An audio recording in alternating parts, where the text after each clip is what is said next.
안녕하세요. 오늘은 아키캐드 사용해서 어떻게 하면 리모델링 할 수 있는지 좀 말씀드려 보려고 해요.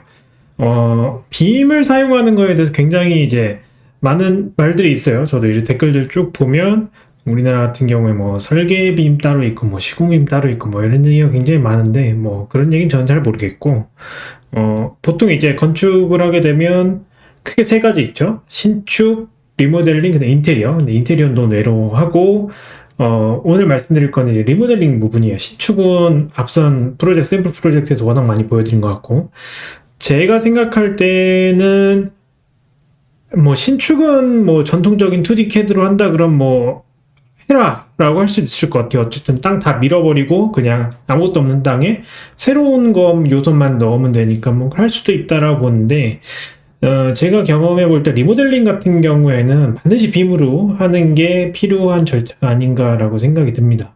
왜냐하면 리모델링 같은 경우에는 일단 기존 건축물이 있고 기존 건축물을 우리가 파악을 해야 되잖아요. 파악을 하고 어디를 부시고 그 다음에 부신 후의 상태, 그 다음에 어디를 구조를 덧붙이고 그 다음에 마감을 어떻게 덧붙일지, 이거에 대한 통합적인 관리가 돼야 되는데, 그렇기 때문에 리모델링 같은 경우는 통상적으로 변경 전 도면, 변경 후 도면 이렇게 있는데, 요걸 2D 오토캐드로 한다 그러면 뭐 예를 들어서 여기 부수기로 했다가 뭐 계획이 좀 바뀌어서 여기 안 부수고 또 다른 데 덧붙이고 있고 왔다 갔다 하다 보면 100% 꼬일 것 같거든요. 그래서 현장에서 굉장히 큰 어려움의 의사소통이 발생할 것 같은데, 아무래도 그런 게 하나의 3D CAD, 이제 빔 안에서 하다 보면 그런 거를 잡아낼 수 있는, 오류를 잡아낼 수 있는 확률이 굉장히 좀 적어지고, 그리고 무엇보다도 건축주분들에게 전달해 드릴 수 있는 정보의 양, 그 다음에 전달해 주는 정보의 방식, 그리고 건축주분들이 그걸 받아들이는 효과가 명확히 다르기 때문에, 저는 리모델링, 요즘 많이 하고 있는 그런 리모델링 프로젝트 같은 경우에는 반드시 좀 빔이 도입돼서 체계적인 워크플로우로 가야 된다고 좀 생각을 합니다. 그래서 오늘은 제가 아키캐드를 어떻게 리모델링 프로젝트에서 활용하고 있는지 한번 보여드리도록 할게요. 그리고 혹시 더 뭐 이런 방법도 있다 라고 더 좋은 방법이 있으면 댓글로 언제든지 달아드리면 저도 좀 같이 시도해 볼 수 있는 기회 가져보도록 하겠습니다. 그래서 요거 지금 저희 이제 시공 들어가 있는 프로젝트 보여드리는 건데, 지금 요렇게 이제 기존 건축물 모델링을 해 놓은 거예요, 보면. 자, 보이는데, 뭐, 매우 이거 다행히 이 프로젝트 같은 경우에는 도면이 있어서 그 도면을 받아서 그 옛날 도면이 있더라고요. 여기 최대한 비슷하게 다 해놓은 겁니다. 너무 이제 어차피 기존 건축물이 너무 정확할 필요는 없지만 정확히 대략적인 치수라든지 창의 위치, 그다음 어디가 구조고 어디가 비구조 요소인지 그런 건 이제 명확히 알 필요가 있죠. 그래서 요거를 아키캐드 상에서 이렇게 똑같이 구현을 해놓은 거예요. 보면 뭐 단열 같은 것도 일단 그 도면에 이런 상세가 좀 있어서 웬만큼 다 똑같이 반영은 해놓으려고 한 겁니다. 어째 붓을 이런 문 같은 건 사실 그냥 대충 표현해도 저는 되지 않을까 싶기는 해요. 이런 데서 굳이 에너지를 쓸 필요는 없을 것 같고, 이런 지하 공간 같은 거. 다만 제가 여기서 한 가지 좀 저도 편하게 갔던 것 중에 하나는 바닥 마감을 일부러 표현은 안 했어요. 왜냐하면 근데 이제 바닥 마감까지 표현하면 좋은 게 뭐가 좋냐면, 우리가 이제 보통 한국에서 설계하시는 분들이 이제 단순히 설계하고 끝난다라는 관점에서 보기 때문에 나 편하기 위해서 도면을 그리는 경우가 많은데, 저희 팀, 저희 회사 같은 경우에는 PM의 입장에서 항상 모든 도서나 그런 거 기준으로 다 그리거든요. 그러다 보니까 철거업체를 수배를 해야 돼요. 그러려면 건물을 부분 철거를 해야 되니까. 그러기 위해선 당연히 뭐 대장상의 면적도 나와 있어서 철거하시는 분들 철거 물량 간편하게 내긴 하지만, 이런 거 마감 같은 거 다 해주면 철거 물량도 뽑을 수 있거든요. 부수는 부분에 따라서. 그렇기 때문에 대략적으로 정확할 필요 없이 그냥 마감 정도만 대충 해줘도 어느 정도의 폐기물이 나올지 대략적으로 산정은 가능하다. 물론 철거하시는 분들이 그거에 대한 뭐 대가 산정 기준이 명확히 있어서 뭐 그렇게 예민하게 데이터나 요구하시진 않더라고요. 그럼에도 불구하고 어쨌든 전체를 관장하는 입장에서 그런 게 데이터가 필요할 수 있겠죠. 그래서 대략적으로 이렇게 변경 전의 모습을, 이렇게 리모델링 전의 모습을 하나 이렇게 해놓고, 당연히 평면으로 가면 요게 이제 평면으로 가면 이런 거 이제 모습이 있죠. 뭐 특별한 거 없어요. 저도 그냥 CAD 손도면에 있는 거 그대로 가져와서, 그리고 이제 전 영상에서 보셨듯이 뭐 아키캐드에서 나오는 그런 일반적인 모습들이 이렇게 다 나오고 있습니다. 그래서 요게 3D로 표현된 게 아까 보셨던 이 화면인 거고요. 자, 그럼 이제 빔으로 하면 뭐가 다른 표현이 갈 수 있냐 하면, 제가 앞서 말씀드렸다시피 철거 부위를 결정하는 거를 시각적으로 표현을 할 수 있고요. 별다르게 이거 뭐 스케치업으로 하려 그러면 뭐 여기에 뭐 따로 매기고 뭐 하고 뭐 복잡할 거 아니에요. 근데 그냥 여기서 내가 철거할 부위를 선택을 한 다음에 여기 나와 있는 to be demolished, 부실 거다 라는 것만 입력을 해주면 이건 부시는 게 됩니다. 자, 그러면 당연히 이게 2D 도면에서 나오고 그 다음에 3D 모델에서 동시에 다 반영이 되겠죠. 그래서 어떤 게 표현이 가능하냐, 이런 게 표현이 가능해요. 내가 어디를 부수겠다가 시각적으로 이렇게 나옵니다. 먼저 3D 먼저 볼게요.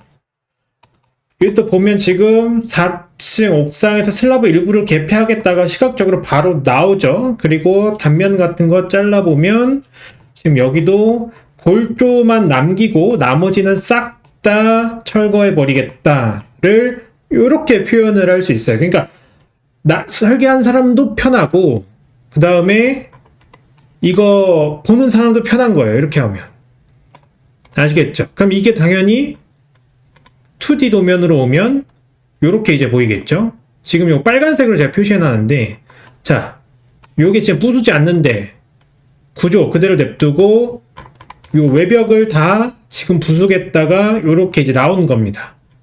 이렇게. 제가 요거를 현장에도 드리고 철거 사장님한테 들었어요. 철거업체 저희가 수배했으니까.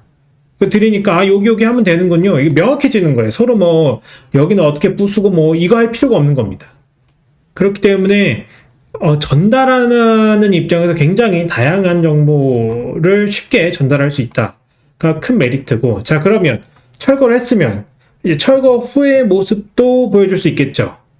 To be demolished, 부셨으니까 부신 후의 모습 이렇게 나오는 겁니다. 보시면 골조만 남기고 위에 오픈 일부 하고 나머지 싹 다 부쉈죠. 여기 계단실 있던 것도 계단실 부수고.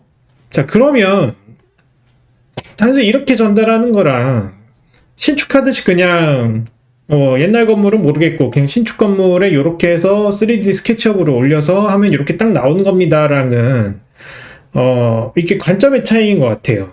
저희는 프로젝트를 처음부터 끝까지 이끌어가야 되는 입장이다 보니까 납품하고 끝이 아니거든요. 그러다 보니까 전반적인 관리가 필요하고, 그렇게 하면 빔으로 해야 할 수밖에 없어요. 그게 아니다 그러면 어디 하나 바뀌면 그거 바꾸고 까먹었다가 또 다른데 일하다가 바뀐 도서 다른데 부위 적용하는 것도 까먹고, 그럼 서로 엉키고, 그럼 현장에서 전화 오면 대응 안 되고, 그 대응 안 되는 게 쌓여서 그러면 도면은 필요 없는 게 되는 거죠. 이제 이런 사이클이 반복되면 사실 리모델링 굉장히 피곤해지거든요. 신축보다 더 난이도가 높은 게 리모델링이잖아요. 그렇기 때문에 저는 리모델링 반드시 빔으로 해야 된다 라고 생각을 하고, 저희 회사에도 오토캐드를 아직까지 이제 고집을 하는 그런 게 있기는 한데, 제가 리모델 신축에 대해서는 뭐 손이 익은 거가 툴이 따로 있고, 그 다음에 뭐 그게 더 빠르다고 하면 오케이, 뭐 솔직히 제가 관여하는 프로젝트가 아니면 그렇게 신경 안 쓰거든요. 근데 제가 관여하지 않는 프로젝트라고 하더라도 리모델링 무조건 빔으로 해야 된다. 저는 그렇게 주장하고 있습니다. 모든 팀원들한테, 저희 회사 모든 구성원분들한테. 그렇지 않으면 이거에 대한 복잡성을 단순히 2D CAD로 따라간다는 거는 그냥 알아서 해라라는 거밖에 안 돼요. 알아서 해라. 네, 그렇기 때문에 건축사의 권위가 저는 떨어진다고 생각을 합니다. 자, 그럼 이렇게 변경을 했으면, 철거까지 완료가 됐으면 이제 그 다음 공정에서는 당연히 구조가 더 붙여지고 보강이 가고 새로 신설될 구조가 더 붙여서 오겠죠. 그게 이제 여기서 이렇게 표현이 되는 거예요. 단순히 이것도 3D가 아니고 당연히 이것도 2D 도면으로 다 갑니다. 구조도면 보시면. 그래서 구조도를 제가 한번 보여드릴게요. 변경 후 구조도면 여기 있죠. 이렇게 보면 지금 다 구조도가 새롭게 나와 있어요. 철골 보강이랑 부분적으로 철판 보강 이런 거 다 있고 부재에 대한 사이즈 이런 거 다 지금 객체 정보로 다 먹여져 있는 겁니다. 지금 보이시죠? 여기 철판 보강 300 이렇게 해서 들어가 있는 거 요런 거 이제 나오는 거죠. 그래서 요게 지금 슬라브 이제 넘버랑 부재 넘버 요런 부재에 대한 사이즈 프리뷰 이런 게 지금 부재 당연히 125에 125에 6.5이고 요건 구조 협력 다 나온 거고 철골 부재 보강하는 부분 이렇게 지금 접합 부위 핀접 강접해서 다 나온 겁니다. 요렇게 해서 나온 게 요거에 대한 결과물이 아까 보셨던 요 구조 부분의 보강도인 거예요. 아까 보시면 이런 게 이제 철판 보강이 가는 거죠. 요게 이제 브레싱 일부분 가는 거고 요게 이제 H빔 덧붙여지는 곳 요런 거죠. 지금 요것도 400에 200에 8에 13짜리라고 나오는 겁니다. 이게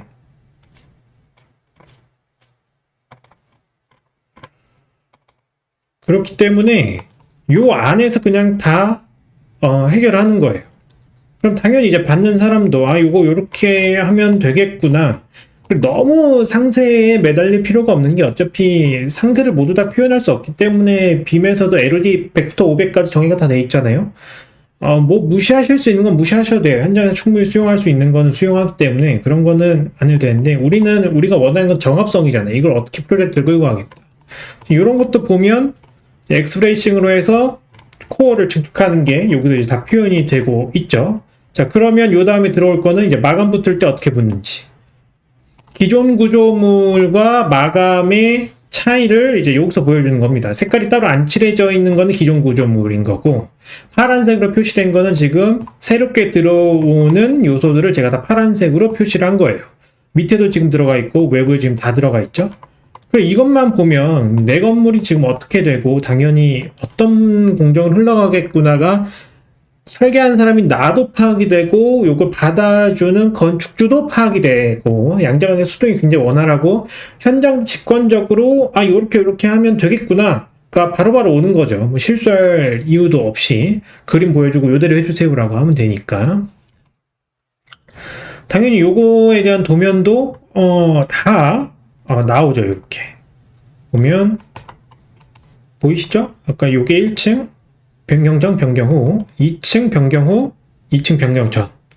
뭐 도각 맞추고 이런 거 할 필요 없는 거예요. 이 안에서 있는 요소, 없어질 요소, 새로 덧붙여질 요소만 설정해서 만드는 겁니다. 당연히 이렇게 하면 뭐가 제일 좋냐? 덧붙여질 거에 대한 물량 나오고 보존해야 될 부분, 부술 거의 물량, 전반적인 그 물량에 대한 데이터를 제3자가 주는 게 아니라 설계한 사람, 건축사, 그리고 건축주가 쥐고 있는 겁니다. 뭔가 합리적인 의사소통이 시공 쪽이랑 될 수 있는 거예요.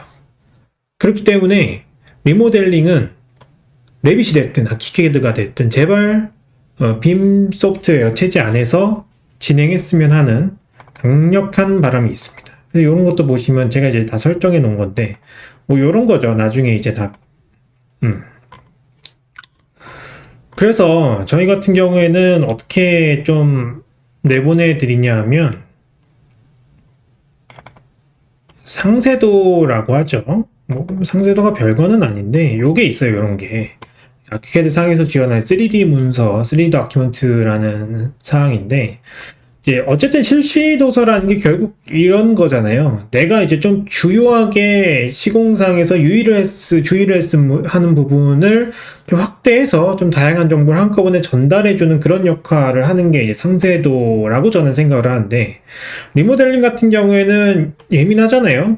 어디가 신규고 어디가 구조이고 어디가 남기고 어디가 철거되는지 그렇기 때문에 이런 것도 그냥 딱 하나 상세도 만든 다음에 구조 정도만 이렇게 표현을 해주면 여기서도 이런 게 이제 새로 덧붙여지고 이런 게 이제 새로 나온다 새로운 요소다 이런 게 바로바로 이해가 서로 될 수 있습니다. 이런 거에서도 보면 당연히 신규 구조 부위 이런 게 지금 표시돼 이런 거에서 신규 부분으로 붙는 게 뭐야? 라고 하면 나오죠. 이런 건 다 그대로 있고 나머지만 신규로 붙는다. 이런 게 지금 다 나옵니다. 그리고 뭐 코어 부분 이런 거 이제 어떻게 붙는지 복잡하잖아요. 이런 거 어떻게 붙는지 브레이스랑 브레이스의 부재. 그래서 저도 저희 팀도 그냥 요거 하나 들고 가서 사실 2D 도면으로 보고 감량이 힘들잖아요. 그래서 그냥 만들어 놓은 데이터 보고 요대로 시공됐는지 안 되는지 뭐 요런 접합이 어떻게 됐는지 그거는 이 정도는 사실 2D 그 상세 하나 실어 드리면 현장에서 다 하십니다. 왜냐면 전문 공정이고 다 전문가이기 때문에. 근데 우리는 요런 형상이 잘 구현이 돼서 안정적으로 되고 설계대로 구현이 되냐 요걸 보고 싶은 거잖아요. 그러니까 저는 뭐 요런 것도 있고 네, 요런 것도 있어요. 이런 거 어떻게 지금 보강이 되는지. 그래서 오늘 이제 요런 거 한번 보여드렸고요. 저는 다른 건 몰라도 정말 그 리모델링만큼은 제발 이런 아키캐드 혹은 레빗 같은 BIM 소프트웨어를 통해서 현장에서 월가월부가 안 되도록 이런 작업 방식을 많은 분들이 좀 채택을 하시고 건축주분도 리모델링 같은 거 알아보실 때는 그냥 저는 단호하게 말씀드리고 싶어요. 빔으로 설계하나요? 를 한번 건축사 미팅할 때마다 한번 물어보세요. 뭐 레빗이 됐든 뭐 아키캐드가 됐든 그건 건축주분 입장에서 고려하실 건 아니고 BIM, 그냥 빔이라는 소프트웨어를 사용해서 설계를 하나요? 리모델링, 신축은 뭐 안 할 수도 있다고 봅니다. 양보해서. 그렇지 않으면 리모델링 특히나 뭐 구조 일부가 없어진다든지 아니면 뭐 일부분만 부신다든지 깔끔하게 이런 데를 다 부수지 않고 시작하는 리모델링들이 있을 수 있거든요. 그런 데는 가뜩이나 변수가 많은 리모델링인데 아마 시공하시면서 뭐 이거가 뭐가 안 돼서 뭐가 이렇게 된다. 그렇기 때문에 의사결정 늦어지고 그런 피해가 결국 건축주 이제 자금을 집행하는 쪽으로 가기 때문에 저는 그런 건축 사업의 예측 가능성을 높이기 위해서라도 리모델링은 반드시 빔 소프트웨어로 진행을 해야 된다라고 좀 말씀을 드리고 싶습니다. 예. 그래서 오늘 영상 한번 아키캐드로 어떻게 리모델링 하는지 한번 좀 말씀드려 봤고요. 부쩍 많은 분들이 요새 아키캐드에 대한 관심이 많아지는 것 같아요. 뭐 그것뿐 좋은 현상이라고 생각합니다. 좋은 현상을 생각하고 아키캐드든 레빗이든 해서 결국 글로벌 사회에서 요구하고 있는 건축 쪽의 어떤 통제 가능성, 탄소도 마찬가지고 지속 가능성도 마찬가지고 그런 거에 대해서 우리나라도 좀 한 발짝 맞춰서 나갈 수 있는 건축에 대한 그런 능력이 좀 있어지는 사회가 됐으면 좋겠습니다. 네, 오늘 영상 여기서 마치고요. 저는 다음에 더 좋은 콘텐츠로 인사드리겠습니다. 안녕!